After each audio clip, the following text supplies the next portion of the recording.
두 법 아래서의 선택. 페르시아 제국의 하만은 총리의 지위를 악용하여 자신에게 절하지 않는 유대인들을 진멸하려는 악한 계획을 세웠다. 그는 왕의 권위를 이용해 모든 유다인을 젊은이와 늙은이, 어린이와 여인들을 막론하고 죽이고 도륙하며 그들의 재산을 탈취하라는 조서를 왕의 각 지방에 보냈다. 그러나 하나님의 섭리로 하만의 음모가 드러났고 그는 자신이 의인 모르드게를 죽이고자 세운 장대에 달려 스스로 죽게 되었다. 악을 계획하는 자는 결국 자신이 판 함정에 빠지게 된다는 영적 원리가 실현된 것이다. 하만이 죽은 후 모르드게가 총리가 되어 그 악한 법을 폐지하려 했으나 페르시아 제국에서는 한 번 왕의 인장으로 공포된 법을 절대 무효화할 수 없었다. 모르드게는 지혜로운 해결책을 찾았다. 기존의 법을 상쇄할 수 있는 새로운 법을 제정한 것이다. 유대인들이 함께 모여 스스로 생명을 보호하고 그들을 치려는 자들과 싸워 이길 수 있도록 허락하는 법을 만들었다. 이제 유대인들 앞에는 두 가지 법이 동시에 존재하게 되었다. 하나는 그들을 죽이려는 하만의 법이고 다른 하나는 대적자들과 싸워 이길 수 있도록 허락하는 모르드게의 법이었다. 유대인들은 선택해야 했다. 수동적으로 죽음을 기다릴 것인가 아니면 적극적으로 싸워 생명을 지킬 것인가. 에스더서의 이 두 가지 법은 고대 페르시아 시대만의 이야기가 아니다. 지금도 우리에게 적용되는 영적 법칙의 예표다. 우리 삶에도 여전히 두 가지 법이 작동하고 있다. 아담과 하와가 뱀의 말을 듣고 선악과를 따먹었을 때 그들은 사단의 종이 되었고 죄의 법 아래 살게 되었다. 인류는 그 순간부터 죄와 사망의 법칙 아래 놓이게 되었다. 이것은 하만의 법처럼 인류를 죽음으로 몰아가는 법이었다. 그러나 하나님은 우리를 구원해 주셨다. 예수 그리스도의 십자가 대속을 통해 우리를 죄의 법 아래에서 건져내시고 성령의 법, 생명의 법 아래로 옮겨주셨다. 이것은 모르드게가 만든 새로운 법과 같다. 우리에게 승리할 수 있는 권리와 능력을 주신 것이다. 그렇다고 모든 것이 자동적으로 해결된 것은 아니다. 아직도 우리에게는 죄의 법이 여전히 활동하고 있다. 페르시아의 법이 두 개가 동시에 존재했던 것처럼 우리 안에도 두 법이 공존한다. 이제 우리는 매일 매 순간 생명의 법을 따라 살아갈 것인지 여전히 죄의 법을 따라 살아갈 것인지 선택해야 한다. 창세기 4장 7절은 말한다. 내가 선을 행하면 어찌 낯을 들지 못하겠느냐. 선을 행하지 아니하면 죄가 문에 엎드려 있느니라. 죄가 너를 원하나 너는 죄를 다스릴지니라.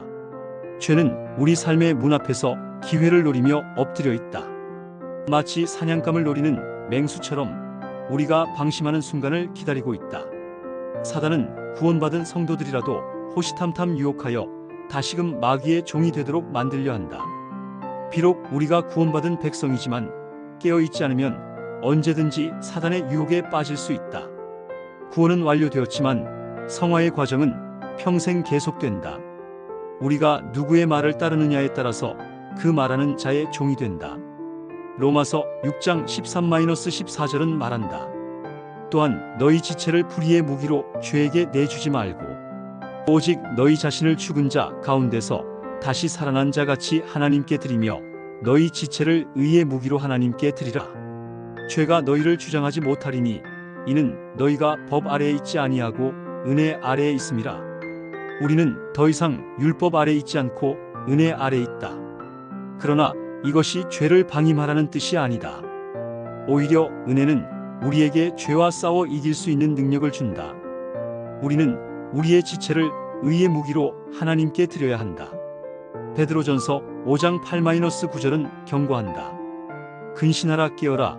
너희 대적 마귀가 우는 사자같이 두루다니며 삼킬 자를 찾나니 너희는 믿음을 굳건하게 하여 그를 대적하라. 마귀는 우는 사자처럼 두루다니며 삼킬 자를 찾는다.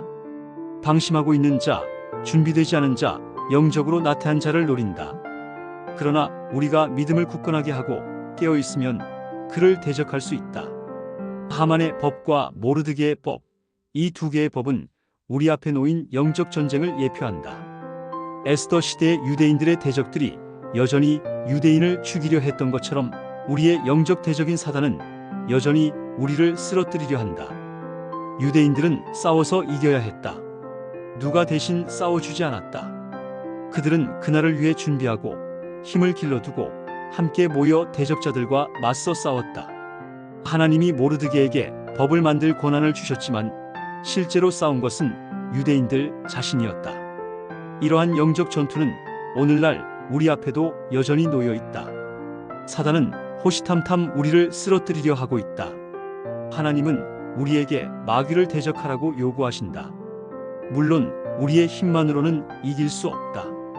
하나님의 도움이 절대적으로 필요하다. 그러나 우리가 반드시 알아야 할 중요한 진리가 있다. 이 싸움은 하나님이 대신 해주시는 것이 아니다. 우리가 하는 것이다. 우리가 싸울 때 하나님이 도와주시는 것이지 우리는 가만히 손 놓고 있는데 하나님이 대신 싸워주시는 것이 아니다. 많은 그리스도인들이 이 점을 오해한다. 주님께 맡기면 주님이 알아서 하실 거야 라고 생각하며 수동적으로 기다린다. 그러나 성경은 대적하라, 싸우라, 깨어있으라고 명령한다. 우리의 능동적인 참여를 요구한다. 유대인들이 모르드게의 법이 있다고 해서 집에 앉아만 있었다면 어떻게 되었을까? 그들은 여전히 죽임을 당했을 것이다. 법이 권리를 주었지만 실제로 그 권리를 행사한 것은 그들 자신이었다. 오늘날 우리는 두 법 사이에 서 있다.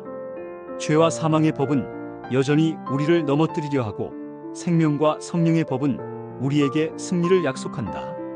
선택은 우리의 몫이다. 깨어있으라. 근신하라. 진리의 검을 준비하라. 그리고 적극적으로 대적하라. 우리는 수동적인 관찰자가 아니라 능동적인 영적 전사로 부름받았다. 하나님은 우리와 함께 하신다. 우리가 싸울 때 그분이 함께 싸우신다. 우리가 대적할 때 그분이 우리를 강하게 하신다. 승리는 이미 우리에게 약속되었다. 이제 그 약속을 붙잡고 일어나 싸워야 할 때다.